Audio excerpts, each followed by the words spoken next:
Bonjour, c'est Jules Lavie pour Code Source, le podcast d'actualité du Parisien.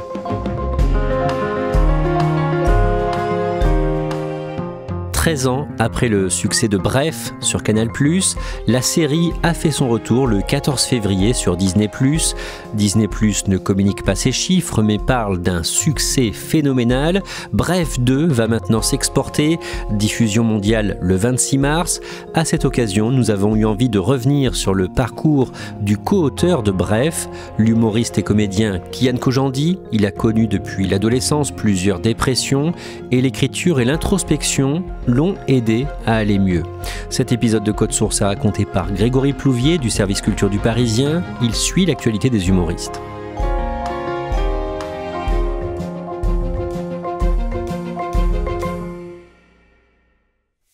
Grégory Plouvier, il est comment, Kian Kojandi, dans la vraie vie ? Il est très sympathique, très prévenant, il a un côté assez zen.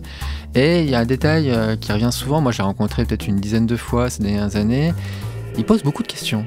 Il retourne souvent les interviews pour planter ses yeux dans ceux de l'interlocuteur et leur poser des questions. C'est une manie chez lui qui montre une certaine curiosité. Kian Kojandi a 42 ans, il est marié, il a 2 enfants. Il est né le 29 août 1982 à Reims. On a choisi de commencer ce podcast en 1997, il a 15 ans à ce moment-là et il déprime. Oui, c'est l'âge à partir duquel il commence à avoir des idées noires et ça commence à le paralyser, à le freiner un peu dans sa vie quotidienne. Parfois, il rentre du lycée, il se couche à 16h30 et il dort jusqu'au petit matin.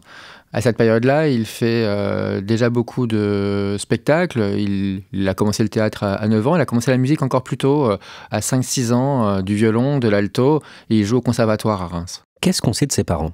Ses parents, en fait, se sont rencontrés en Allemagne. Le père est iranien, c'est un géologue iranien. Ils se sont mariés, ils sont partis vivre du côté de Téhéran, sauf qu'il y a eu la révolution islamique en 1979 et qu'ils ont dû rentrer vivre en France avec leur premier enfant, le frère de Kian Kojandi, Kevan. La mère, Marie-Jo, est juriste et le papa, qui était donc géologue, a dû changer de voie, d'orientation. Ça a été très difficile, il a été au chômage assez longuement.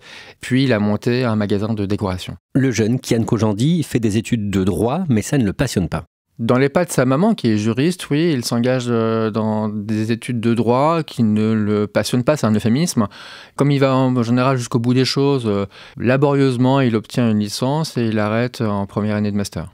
Les années passent et Kian Kojandi veut se consacrer de plus en plus au théâtre. Oui, donc aux alentours de 22 ans, il l'annonce ça à ses parents. Au début, la réaction est plutôt positive, notamment de son père, qui lui dit si tu veux te mettre au théâtre, fais les choses sérieusement, va à Paris. Le voilà qui s'inscrit donc au célèbre cours Simon. Mais il se rend compte que c'est pas une passade et que Kian Kojandi veut vraiment faire ça de sa vie. Et là, les relations deviennent un peu plus difficiles, vu que le père, à l'origine, qui avait tout plaqué pour refaire sa vie en France et espérer que ses enfants soient plutôt médecin ou avocat. Kian Kojandi se consacre donc au théâtre et à partir de là, il connaît des années de galère. Comme beaucoup de jeunes comédiens, ça tombe pas tout cuit dans le bec. Il monte quelques pièces de théâtre. Il se lance un peu en scène tout seul dans la mouvance des scènes ouvertes à Paris, qui fait que toute une nouvelle génération d'humoristes se lance dans le stand-up, qui est une jeune discipline à l'époque à Paris. Mais voilà, ça ne nourrit pas vraiment son homme et il doit multiplier les petits boulots pour subvenir à ses besoins. Il travaille par exemple à l'accueil d'une banque. À ce moment-là, il connaît une période de dépression intense. Il parle même de 8 mois de mort cérébrale. L'expression est assez frappante et illustre tout le mal-être qui a été le sien. Il a dû être pris en charge par des professionnels, des psychologues, des psychiatres, pour le sortir un peu de ce mal-être. Au niveau professionnel, à un moment, à la fin des années 2000, Kian Kojandi arrête de chercher le succès à tout prix. Oui, il y a un déclic, c'est, son voyage à New York. Il est invité par un humoriste américain pour, s'essayer un peu sur les plateaux de stand-up, dans la capitale de l'humour, anglophone et voilà, il se retrouve, du coup à côtoyer pas mal d'humoristes américains qui ont fait ça depuis 15, 20, 25 ans, qui sont pas devenus de grandes stars, qui ont pas connu une gloire immense, mais qui vivent de leur passion et ça l'inspire et de se dire effectivement que le but d'une carrière, c'est pas forcément de devenir une grande vedette, mais d'avoir à délivrer ce qu'on a à dire soi. Et à ce moment-là, il partage déjà tout ça avec un ami très important pour lui, Bruno Muschio, surnommé Navo. Oui, alors c'est difficile de parler de la trajectoire de Kian Kojandi sans évoquer celle de Navo, donc Bruno Muschio, qui est son acolyte, qui est son compère, qui est son binôme d'écriture. Et dès cette période-là, on est juste avant 2010, ces deux-là vont commencer à traîner ensemble. Au début, sans véritablement avoir de projet d'écriture très formalisé. Ils écoutent du Brel, ils regardent Fight Club, ils écrivent des choses sur des bouts de papier, sur des notes, ils prennent beaucoup de notes ensemble. Ils savent pas exactement pourquoi. Est-ce que c'est pour le spectacle de Kian? Au début, c'est plutôt ça. Est-ce que c'est pour faire quelque chose ensemble, une série, quelque chose? Ils savent pas encore. Mais voilà, ils vont brainstormer beaucoup, s'amuser énormément. Et ils vont commencer comme ça à mettre en place une façon de travailler qui va réussir à perdurer durant des années. En 2010 ou au début de l'année 2011, avec Navo, Kian Kojandi filme un pilote de ce qui va devenir Bref, et Canal+ est intéressé. Oui, alors en fait, c'est l'histoire, encore une fois, d'une conversation un après-midi qui dérive sur « Et tiens, si on racontait l'histoire d'un gars avec une voix off hyper rapide ». L'histoire, elle se résume à ça au début. Ils disent « Oui, ça pourrait s'appeler En bref, bref », et ça devient « Bref ». Donc cette idée-là, elle est écrite très rapidement. Le pilote en un après-midi, les premiers épisodes en quelques jours seulement. Et tous les obstacles sont déverrouillés les uns après les autres. Ils trouvent un producteur, Harry Torgman, qui croit en eux. Et derrière, effectivement, Canal+ mise sur cette pastille humoristique très originale. Et là, en quelques jours, vraiment, la vie de Kian Kojandi change. Il passe du RSA au succès. Oui, c'est presque une caricature de conte de fées, parce qu'il était quasi en fin de droit, avoir des grosses galères pour ne serait-ce que se payer à manger ou se payer son loyer. Et là, quasiment du jour au lendemain, on le reconnaît dans la rue, ça devient une star. Bref, ça faisait un moment que je cherchais du boulot. Un soir, j'ai craqué. J'ai envoyé 257 emails copier-coller à toutes les entreprises pas trop loin de chez moi. Je me suis dit, quitte à me faire chier, autant que ce soit tout prêt. Il y en a un seul qui m'a rappelé. Je sais plus pour quel boulot c'était, mais j'ai répondu très sincèrement. Ah, ça serait un véritable honneur d'intégrer votre équipe. J'ai raccroché. J'ai tapé le nom de la société sur internet. C'était soit une maladie vénérienne, soit une branche de l'ONU, soit des mecs qui louent des photocopieuses. Des mecs qui louent des photocopieuses. Bref est lancé sur Canal+ fin août 2011. Il y aura 82 épisodes de 1 minute 15 à 3 minutes environ. Une voix off, vous l'avez dit, au débit ultra rapide. Ça raconte les tribulations d'un trentenaire parisien, chômeur, célibataire. Ça parle beaucoup de rencontres, de coups d'un soir. Ça sonne vrai et c'est un carton, Grégory Plouvier. C'est un phénomène de société en l'espace de quelques semaines. C'est le sujet dont on parle, notamment effectivement cette génération de trentenaires qui se retrouve face à un quasi miroir. Lorsqu'on regarde aujourd'hui Bref, on voit à quel point c'est la jeunesse des années 2010 qui est vraiment croquée avec une acuité exceptionnelle. C'est aussi une série qui va débloquer vachement de choses pour toute une génération de créateurs avec un art de la métaphore qui est vraiment exceptionnel. C'est-à-dire qu'il y a énormément d'idées visuelles pour résumer en fait ce qui est difficile parfois à verbaliser en une image. Et ça devient tout de suite viral, fort, ça touche les gens aux tripes. C'est à la fois très drôle et aussi émouvant. Bon, ça coche toutes les cases, quoi. Comment réagit le père de Kian Kojandi à ce succès ? Bon, il est très fier de son fils, il le dit avec ses mots à lui, en disant voilà, en gros, il y a des gens qui ont réussi et ça se voit avec la voiture qu'ils conduisent. Toi, ta réussite, ça se voit à ton sourire, à ton visage.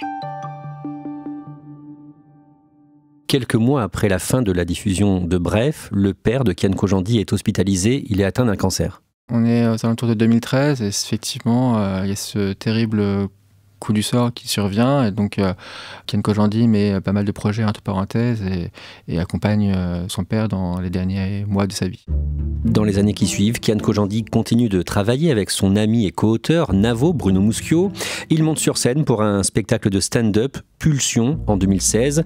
Kian Kojandi conçoit aussi des programmes courts pour Canal+, Serge le Mito, toujours en 2016, et Bloqué, qui avait été lancé l'année précédente, en 2015. Il crée 2 nouvelles séries courtes, donc 2-3 minutes à chaque fois, avec des concepts, c'est un peu leur signature avec Navo, très originaux, très modernes aussi. Donc Bloqué, c'est l'histoire de 2 gars sur un canapé qui racontent des choses de leur vie et c'est interprété par 2 amis à eux, qui sont les rappeurs Orelsan et Gringe. Tu ferais quoi si t'étais riche? Mais genre super riche. Je crois que j'irais au McDo, je prendrais une frite, un Coca, un Big Mac. La meuf, elle me dirait, bah prenez un menu. Je dirais non, je suis riche. Et Serge le Mytho, c'est l'histoire d'un mythomane, hein, tout est dans le titre, qui, à coup d'improvisation sur le plateau, crée des histoires plus rocambolesques les unes que les autres pour faire rire le public, et tout ça, lui, en restant en premier degré. Il y a les fois où j'ai tué 2 requins boxeurs, mais qui étaient vraiment des bâtards. Et une fois où j'ai inventé une drogue. Ça a été un mauvais délire, ça. En 2019, Kian Kojandi monte son 2e spectacle de stand-up. Ça s'appelle Une bonne soirée. Grégory Plouvier, vous le trouvez particulièrement réussi. C'est virtuose la façon dont, avec Navo, il lance des balles en l'air, c'est-à-dire qu'il lance plein de mini-parenthèses les unes après les autres. On se dit, mais ça va avoir ni queue ni tête. Et en fait, par un jeu de construction scénaristique, tout a du sens, c'est à la fois très drôle et très profond. Ça pose les bases, en fait, d'une façon de raconter des histoires où l'humour s'entremêle avec des éléments presque de développement personnel, parce que à travers des blagues parfois assez cru, assez potache. C'est aussi l'histoire d'un gars qui essaye de faire le ménage dans sa propre histoire, de retirer des bagages qui sont trop lourds à porter. Ça parle de ce que c'est que de grandir, de mûrir, de laisser derrière soi des sujets douloureux. Tout ça en étant sur la forme hilarant. Kian Kojandi se diversifie ensuite avec des émissions où il prend la casquette d'intervieweur, d'animateur, un podcast co-animé avec Navo, Un bon moment, à partir de 2020, et une émission de télé sur Canal+, à partir de 2022, Hot Ones en anglais. Les invités sont interviewés tout en mangeant des nuggets avec des sauces de plus en plus pimenté. Tu connais le concept de l'émission, du coup? Du coup, oui. Alors, je le rappelle pour les gens qui nous rejoignent, 10 sauces, 10 questions, je te pose une question par sauce. Plus on va avancer dans les questions, plus on va avancer dans les sauces, plus ce sera pimenté. Tu connais l'échelle de Scoville? Je la connais par cœur. C'est l'échelle avec laquelle on mesure le degré de piquance du piment. Grégory Plouvier, Kian Kojandi a aussi publié un album entre rap et slam fin 2021, un disque intitulé L'horizon des événements. C'est un album qui n'a pas rencontré un succès populaire énormissime, mais c'est une œuvre qui lui tenait à cœur. C'est-à-dire qu'il a pu exprimer dedans, à travers des textes ciselés, percutants, pas mal d'aspects plus sombres de sa personnalité, de sa façon de gérer des ruptures, de traverser des périodes dépressives. Tout ça, il les a mis plutôt dans un album qui est entre le slam et le rap, entre Grand Corps Malade et Orelsan, avec une personnalité très affirmée. Pas forcément quelque chose qu'il compte reproduire, mais qu'il a voulu délivrer dans un album. Moi je suis le genre de gars, j'aime inviter mes amis à aller seul dans la pièce d'à côté. Ça me rassure comme l'enfant que j'étais. J'aime être seul, j'aime m'ennuyer, j'aime l'ennui. J'aime qu'on entende mon message, mais je veux pas savoir ce que tu penses de moi. C'est pour ça que j'essaie de rester discret, pas laisser la place à un seul regret. Là on est plus de 10 ans après le carton de Bref, et il n'y a toujours pas de suite à la série. Pourquoi ? Dès la fin de la saison 1 de Bref, ils ont dans l'idée de ne pas rempiler dans une saison 2, alors que tout le monde, à commencer par Canal+, aurait souhaité poursuivre avec cette poule aux yeux d'or qui leur permettait d'avoir des audiences monumentales. Ils avaient en revanche un projet de film avec Navo, vu que le dernier épisode de la série se terminait avec Bref, on va au cinéma, donc métaphore pour dire qu'ils arrivaient bientôt sur le grand écran. Sauf que, en fait, tout simplement, ils n'ont pas eu la bonne idée de scénario. Et les différentes ébauches sont restées lettres mortes pendant 1, 2, 5, 10 ans. C'était pas assez bien ce qu'ils faisaient, c'est ça ? En fait, il n'y avait pas suffisamment de matière. La saison 1 de Bref, c'est quasiment 10 ans de notes avec son pote Navo. Donc c'est des bonnes idées qui compilent. Et c'est comme une sauce, ou c'est comme un bon vin. Il faut du temps pour condenser ou faire mûrir les fruits. Et on ne peut pas le décréter en un claquement de doigts. Et finalement, Kian Kojandi et Navo écrivent une suite à Bref, donc Bref 2. Ils proposent ça à Canal+, qui refuse. Pourquoi ? Parce que financièrement, c'est trop cher. Parce que la saison 1 avait été faite avec une économie de moyens exceptionnelle malgré l'ambition visuelle de la série. C'était vraiment fait avec quelques amis à droite à gauche. Les comédiens, c'est que des potes de Kian et Navo. La saison 2, s'ils reviennent après tant d'années d'absence, ils veulent mettre la barre très très haute. Et pour ça, qui dit nouvelles ambitions, dit aussi nouveau budget. Et tout simplement, Canal+ dit non. Et donc ils vont voir les grosses plateformes comme Netflix, Disney+. Harry Torchman, le producteur, a rencontré les 4 grands noms aujourd'hui des plateformes que sont Prime Video, Disney+, Netflix et Apple TV. Effectivement, c'est Disney+, avec qui la connexion se fait. Et le tournage de Bref 2 se fait dans le plus grand secret. La suite de la série est diffusée par Disney+, à partir du 14 février 2025. Grégory Plouvier, à quoi ça ressemble ?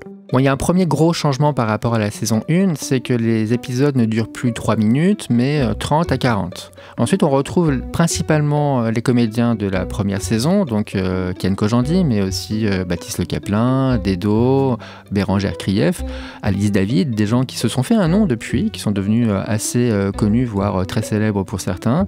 Et s'y ajoutent des comédiens nouvellement arrivés, mais assez fabuleux, comme Jean-Paul Rouve, Laura Felpin, Dora Tillier, Alexandre Astier. Le casting est assez flamboyant. Et donc beaucoup de moyens sur la production, il y a aussi des effets spéciaux. Oui, en fait, on retrouve vraiment l'imagination débridée des deux créateurs de Bref.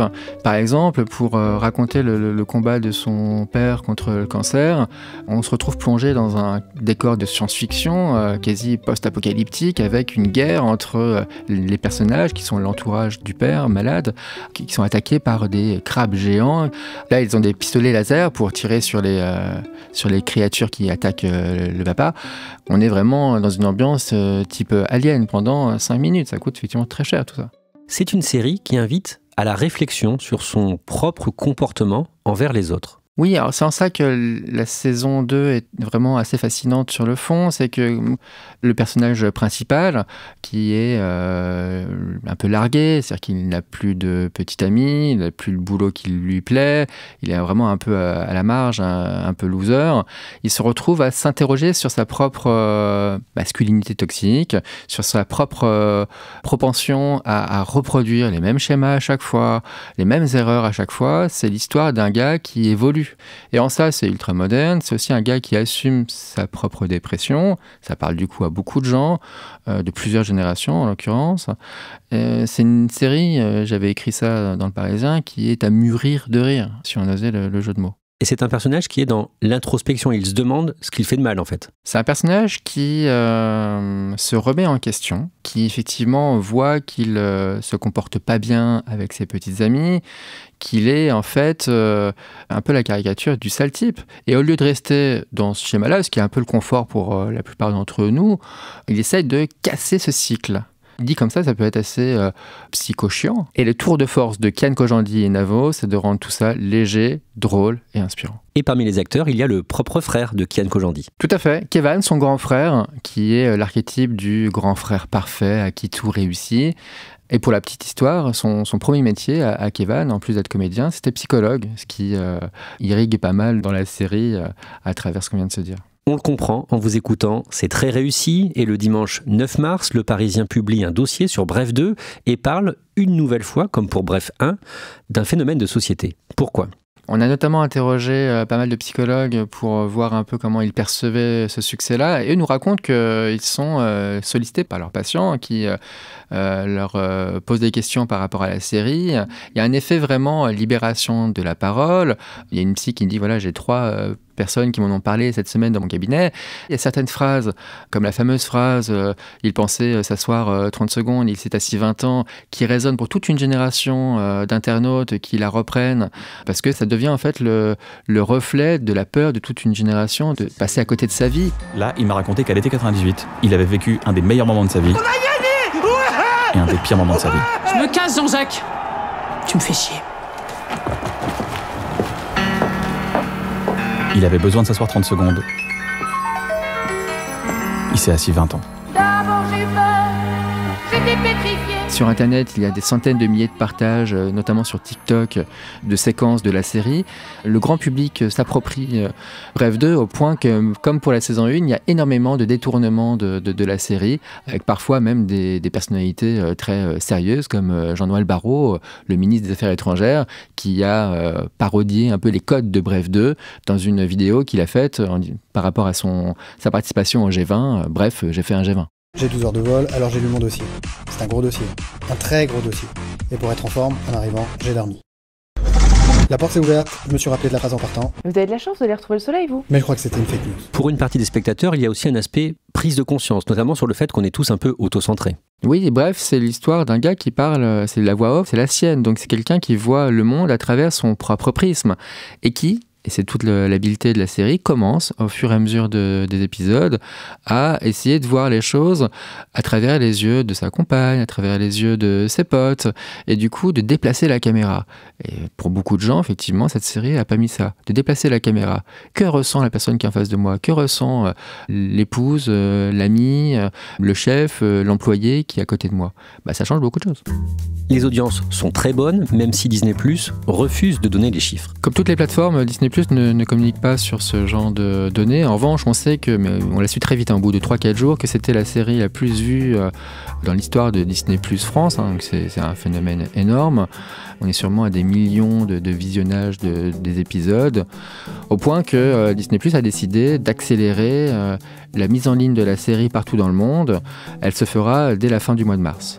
Et le titre, Bref, va être regardé en français dans le texte. Ça ne va pas être traduit. Oui, c'est ce que nous explique le producteur. Il y a eu un petit brainstorming avec Ken Kojandi et Navo. Alors, effectivement, on aurait pu imaginer pas mal de traductions possibles, Anyway, quelque chose comme ça.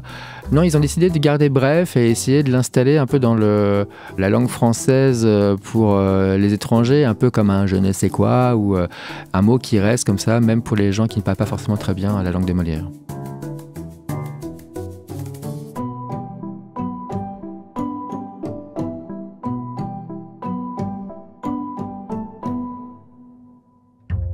Merci Grégory Plouvier. Cet épisode de Code Source a été produit par Clara Garnier-Amouroux et Thibault Lambert. Réalisation, Julien Moncouquiol. Code Source, c'est un nouveau sujet d'actualité chaque soir de la semaine, du lundi au vendredi. N'oubliez pas le second podcast du Parisien, Crime Story, une nouvelle affaire criminelle racontée chaque samedi dans Crime Story par Claudia Prolongeau avec Damien Delsoni, le chef du service police-justice du Parisien.